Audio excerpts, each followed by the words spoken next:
एक राजा की प्रेम कहानी। सालों पहले शिवानगर पर राजा नाथ का शासन हुआ करता था।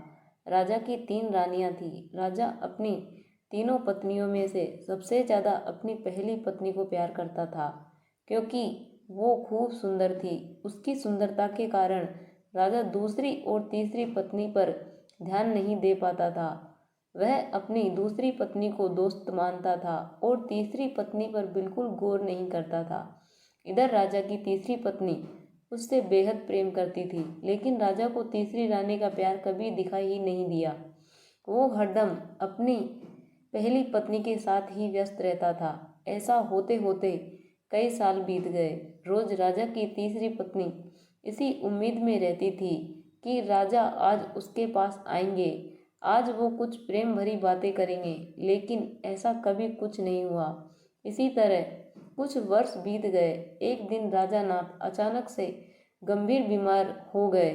उनकी तबीयत देखते ही देखते खराब होती गई और उनके जीवित रहने की उम्मीद कम हो गई।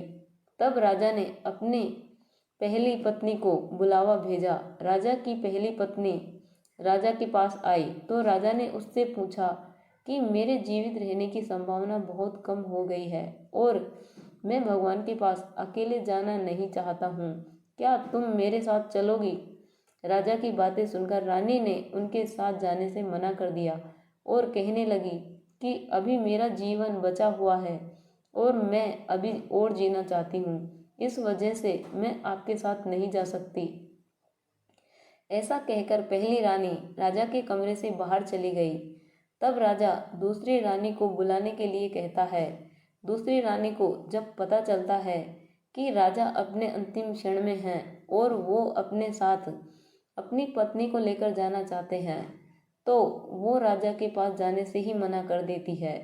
अपनी दोनों प्रिय रानी से निराश होकर राजा ने सोचा कि मैंने कभी अपनी तीसरी पत्नी को समय नहीं दिया और न ही उस पर प्यार जताया, अब मैं उसे कैसे बुला सकता हूँ। राजा ऐसा सोच ही रहे थे, तभी तीसरी रानी बिना बुलाए राजा के पास पहुँच गई।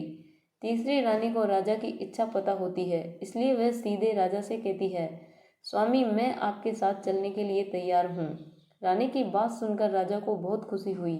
साथ ही उन्हें यह निराशा हुई कि उसने सारी जिंदगी उस रानी से ठीक तरह से प्यार नहीं जताया, लेकिन यही मुझसे सबसे ज़्यादा प्रेम करती है।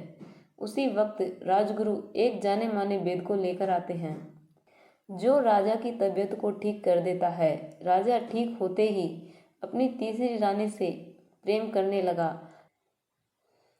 हमेशा अपने करीब राजा ने अपनी तीसरी रानी को ही रखा और दोनों खुशी खुशी राजमहल में जीवन जीने लगे। कहानी से सीख, किसी को सुंदरता से प्रेम नहीं करना चाहिए, बल्कि उसके दिल और आचरण से प्यार करना चाहिए। तो फ्रेंड्स, कैसी लगी मेरी ये कहानी? यदि पसंद आई हो तो वीडियो को लाइक और ज़्यादा से ज़्यादा शेयर करें। ऐसी ही रोचक कहानी और जानने के लिए हमारे चैनल को सब्सक्राइब कर ले और बेल आइकन को प्रेस कर ले, ताकि आने वाली हर वीडियो की नोटिफिकेशन सबसे पहले आपको मिले। वीडियो को अंत तक देखने के लिए धन्यवाद।